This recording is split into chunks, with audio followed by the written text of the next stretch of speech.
Monsieur le Président, je voudrais d'abord remercier Stéphanie Pernot-Baudon pour l'excellent travail qu'elle a mené avec toutes les équipes de la direction économique et de l'antenne de l'Agence de la région.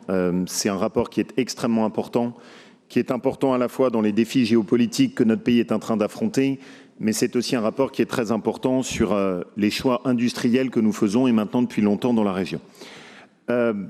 On vit tous, et on le comprend, c'est sans doute une des époques les plus dangereuses depuis la fin de la guerre froide. Les sujets géopolitiques préoccupent nos compatriotes, et à juste titre. Ça a commencé avec la crise ukrainienne, dont on pensait qu'elle était juste une crise localisée à l'affrontement entre la Russie et le pourtour de son empire.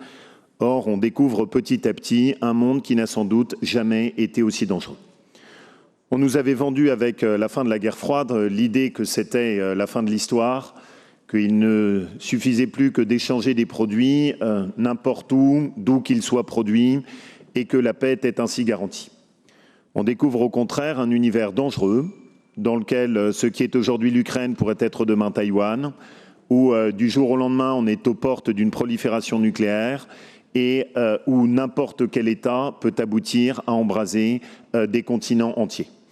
C'est une période qui est dangereuse et c'est une période qui doit nous amener à revenir sur les années qui viennent de s'écouler d'aveuglement au cours des 10-15 dernières années qui viennent de s'écouler, avec un recul quasi systématique et une remise en cause récurrente de tous les programmes d'armement qui ont abouti à fragiliser ce qui était la première armée européenne.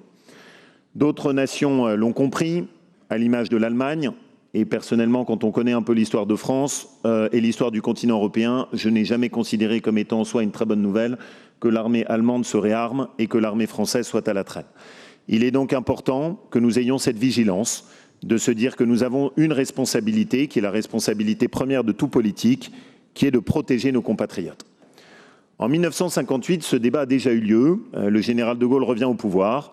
Il a face à lui, à l'image de propos dont on a apprécié la hauteur de vue qui viennent d'être tenus, des gens venant souvent d'ailleurs de l'aile gauche, expliquant que la France n'a pas à se protéger, que la dissuasion nucléaire n'est pas un enjeu, qu'il suffit de reposer sur le parapluie nucléaire américain au mieux, voire que la coopération avec ceux qui viennent de l'Est assurerait soit notre soumission, soit notre paix. Le général de Gaulle se bat contre ça. Et c'est souvent oublié, mais il ne fait pas seulement un programme qui est un programme public de construction de la filière nucléaire. Il veille également à ce que ce programme s'appuie sur un tissu entrepreneurial et industriel dont notre région est une des héritières. Dans la période de déstabilisation qui est la nôtre, notre devoir est de veiller à ce qu'effectivement notre région puisse accompagner le mouvement de réarmement de notre pays et de l'Europe. J'ai entendu, et je respecte les positions des uns et des autres, mais je crois que c'est une profonde erreur de croire que dans la période actuelle, la France seule va pouvoir tout faire. Nous avons besoin d'une armée française forte, nous avons besoin d'une armée française forte qui s'appuie sur un tissu industriel français fort, mais il est évident que cela doit s'inscrire dans une coopération européenne. J'ai bien dit coopération européenne, coopération des armées, et en aucun cas construction d'une armée européenne qui n'aurait pas de sens. Dans ce cadre-là, nous avons le devoir, nous, d'accompagner ceux qui vont investir et ceux qui vont permettre ce programme. Et c'est d'ailleurs la grande leçon de la force des États-Unis qui, à travers leur programme d'investissement militaire, nourrissent en réalité un tissu industriel qui permet à leurs PME et à leurs entreprises de grandir et non seulement d'acquérir des technologies, Jean-Louis l'a très bien dit, dans le domaine militaire, mais plus globalement de devenir compétitives dans des domaines qui ensuite vont pouvoir être transposés dans l'aéronautique, dans des technologies d'innovation, dans le ferroviaire, et qui demain pourront être précieux pour assurer la compétitivité de notre économie. Madame la vice-présidente nous propose exactement ce programme. Et un programme qui a l'intelligence, contrairement à ce que j'ai pu entendre, de ne pas opposer évidemment les grands groupes et les PME et les ETI. Est-ce vraiment très intelligent de se dire que si la France n'a plus aucun grand groupe, nous aurons la satisfaction de pouvoir se dire qu'on dépendra des grands groupes, soit allemands, soit américains? Je suis très fier que nous ayons Dassault dans notre pays et je pense que c'est une chance. Et je suis très fier que nous ayons Dassault qui soit installé en Haute-Savoie et qui fabrique notamment les commandes du Rafale en Haute-Savoie.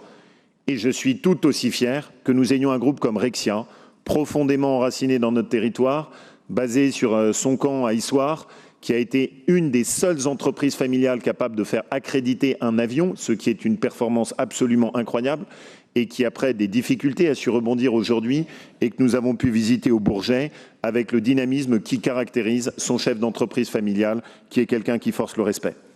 Nous sommes très fiers d'avoir Safran sur notre région et nous souhaitons même d'ailleurs qu'ils renforcent leur présence sur la région Auvergne-Rhône-Alpes.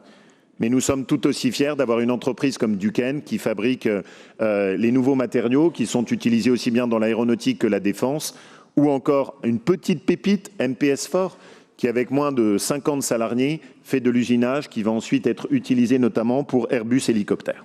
C'est donc une profonde erreur d'opposer les uns et les autres. La France a besoin de grands groupes et il faut que ces grands groupes soient français et elle a besoin de PME et de TI familiales qui nous permettent de s'appuyer dessus. Je voudrais élargir pour finir le propos sur une réflexion un peu plus large.